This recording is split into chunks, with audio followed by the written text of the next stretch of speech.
Bonjour. Bonjour. Merci de nous prêter un peu de votre temps, etc. J'aurais quelques questions à vous poser. Par exemple, est-ce que vous pouvez un peu nous décrire votre parcours, etc.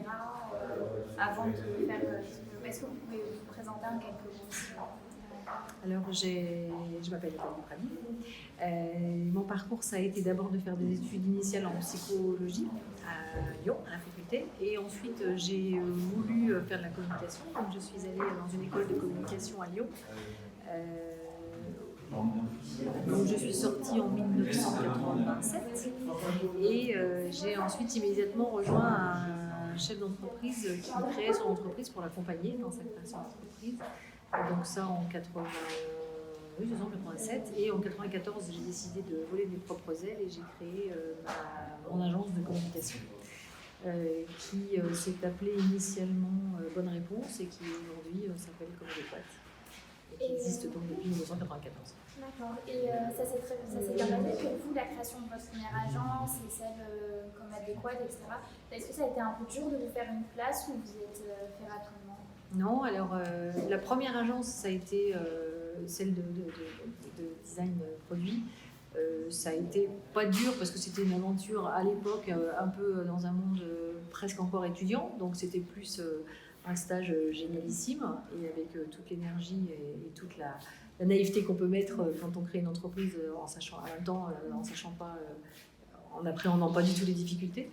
Et puis en fait, quand j'ai créé ma propre agence, moi, de communication, j'avais déjà des clients qui m'avaient identifié et qui m'ont suivi, que j'accompagnais dans l'agence de design industriel dans la mise sur le marché de leurs produits et qui donc m'ont accompagné dans ma nouvelle agence, dans l'agence que j'ai créée, sur le registre de la seule communication. Et donc j'ai démarré avec déjà quelques clients qui m'ont fait exister immédiatement et puis l'agence a grossi. Donc j'ai pas eu la période de démarrage from scratch où on se retrouve devant une feuille blanche et où il faut tout inventer. Voilà.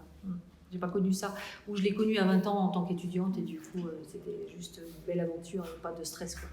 Ok. Et est-ce que vous pouvez nous présenter en quelques mots votre agence Comme Adéquate, s'il vous plaît? Alors Comme Adéquate, c'est une agence de communication globale qui aujourd'hui est une agence conseil qui conseille les entreprises qu'elle accompagne sur un registre stratégique de leur communication et qui ensuite va mettre en œuvre ces stratégies via des plans d'action qui font appel à un certain nombre de métiers qui sont soit intégrés à l'agence, donc là on parle de création graphique, de relations avec la presse, de marketing digital, de management, de content management, pardon.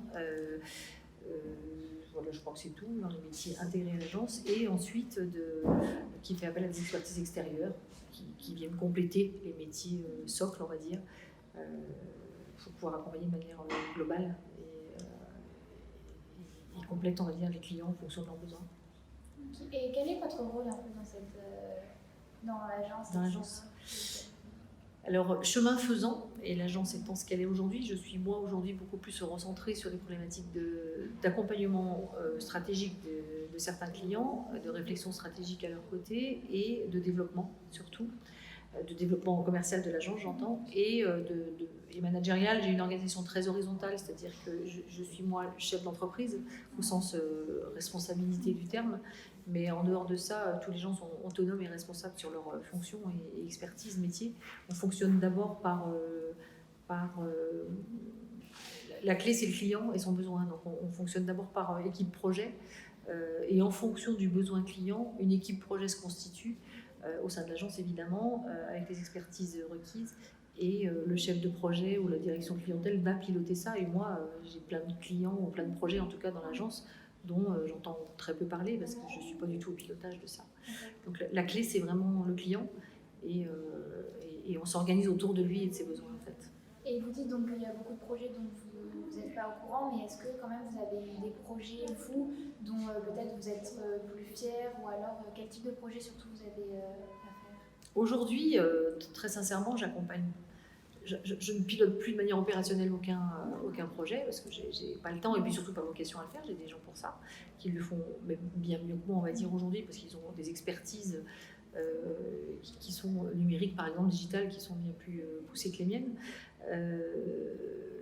je vais moi plus accompagner les gens sur leurs problématiques, sur la définition de leurs problèmes. En fait, la plupart du temps, en fait, en communication, la problématique qu'ont certains clients, et là je m'adresse plus, je parle plus des dirigeants que des responsables com au marketing qui eux prennent le temps et sont là pour ça, sont payés entre guillemets pour ça.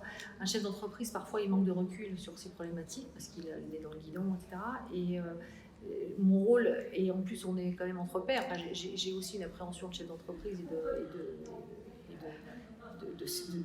de cerveau qui est aussi orienté dans ce sens-là. Et j'allais dire, mon écoute à moi, elle va plus permettre d'appréhender correctement où sont leurs... ce qu'ils ne disent pas en fait, ce qu'ils oublient de me dire volontairement ou involontairement bien sûr, ce qu'ils ne disent pas de leurs problématiques et d'aller, connaissant moi alors, l'expérience faisant, leur marché ou qu'est-ce qui fonctionne bien dans ces cas-là, qui va surtout impulser ce qu'il serait bon de faire ou dans quel sens on doit réfléchir aux choses, et ensuite c'est plus les équipes qui vont le faire.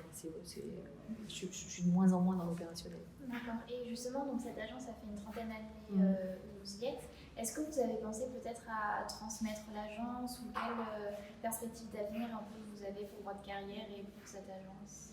Alors, je suis en plein dedans parce que moi j'ai 55 ans, je considère que, alors c'est pas tout de suite, mais à 10 ans il faudra quand même que je m'arrête.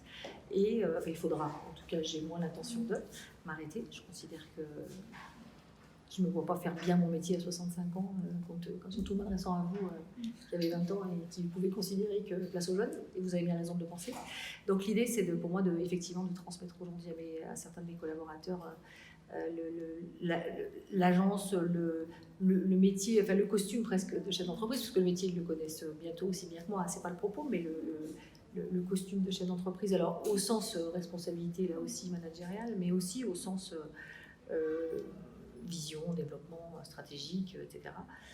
Pour qu'ils aient, pour leur faire partager ça et bien sûr les accompagner. Quand je cède, le jour où je céderai l'entreprise, c'est pas pour partir le lendemain, c'est pour les accompagner dans la durée sur tous les ourlets nécessaires au costume. Ok, c'est bon, je pense qu'on a tout. Merci beaucoup. Merci beaucoup.